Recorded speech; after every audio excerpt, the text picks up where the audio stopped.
ಎಲ್ಲರಿಗೂ ಶ್ರೀ ರಾಮನವಮಿ ಹಬ್ಬದ ಹಾರ್ದಿಕ ಶುಭಾಶಯಗಳು. ಕುಂಭಮೇಳ ಇತ್ತೀಚೆಗೆ ಉತ್ತರ ಪ್ರದೇಶದ ಪ್ರಯಾಗ್ರಾಜ್ನಲ್ಲಿ ನಡೆದ ಅದ್ಧೂರಿಯಾಗಿ ಯಶಸ್ವಿಯಾಗಿ ವಿಶ್ವವೇ ಗಮನ ಸೆಳೆಯುವಂಥ ಮಹಾಕುಂಭಮೇಳದ ಬಗ್ಗೆ ನಿಮಗೆಲ್ಲ ಗೊತ್ತೇ ಇದೆ. ಕುಂಭದ್ರೋಣ ಈ ಪದವು ನಿಮಗೇನು ಹೊಸದಲ್ಲ.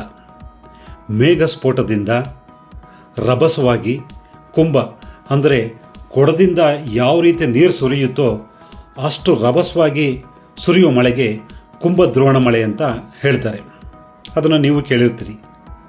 ಪೂರ್ಣ ಕುಂಭ ಹಿಂದೂ ಸಂಪ್ರದಾಯದ ಪ್ರಕಾರ ಶುಭ ಸಮಾರಂಭಗಳಲ್ಲಿ, ಶುಭ ಕಾರ್ಯಗಳಲ್ಲಿ ಮಠಾಧೀಶರಿಗೆ, ಗಣ್ಯ ವ್ಯಕ್ತಿಗಳಿಗೆ, ಅತಿಥಿಗಳಿಗೆ ಪೂರ್ಣ ಕುಂಭ ಸ್ವಾಗತ ನೀಡಲಾಯಿತು ಅಂತ ಹೇಳೋದನ್ನು ನೀವು ಕೇಳಿದಿರಿ. ಈಗ ನೀವು ಕೇಳಬೇಕಾಗಿರೋ ಪದ ಕುಂಭ ಸಂಭವ.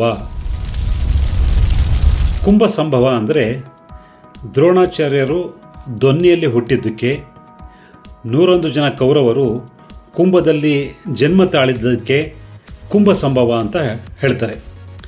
ಈಗ ಕನ್ನಡ ಚಿತ್ರರಂಗದಲ್ಲಿ ಅದೇ ಹೆಸರಿನಲ್ಲಿ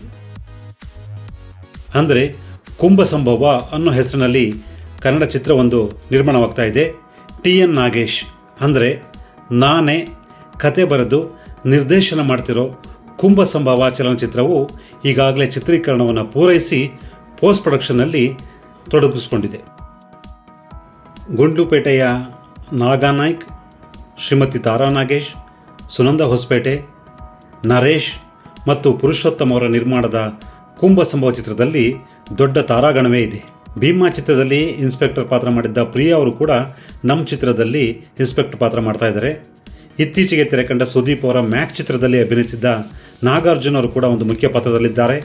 ಇದ್ರ ಜೊತೆಗೆ ಗಣೇಶ್ ರಾವ್ ಕೇಸರ್ಕರ್, ಶಿವಾಜಿರಾವ್ ಜಾಧವ್, ಮಧು, ಶೋಭಿತಾ, ಅರ್ಜುನ್ ದೇವ್ ಹಾಗೂ ಇನ್ನು ಮುಂತಾದ ದೊಡ್ಡ ತಾರಾಗಣವೇ ಇರುವ ಈ ಚಿತ್ರ ಸದ್ಯದಲ್ಲೇ ತೆರೆಗೆ ಬರ್ತಾ ಇದೆ. ಕನ್ನಡ ಚಿತ್ರಗಳನ್ನು ಕನ್ನಡ ಚಿತ್ರಮಂದಿರದಲ್ಲಿ ನೋಡಿ, ಕನ್ನಡ ಚಿತ್ರಗಳನ್ನು ಪ್ರೋತ್ಸಾಹಿಸಿ. ಕುಂಭ ಸಂಭವ ಚಿತ್ರತಂಡದಿಂದ ಮತ್ತೊಮ್ಮೆ ಎಲ್ಲರಿಗೂ ಶ್ರೀರಾಮನವಮಿ ಹಬ್ಬದ ಹಾರ್ದಿಕ ಶುಭಾಶಯಗಳು.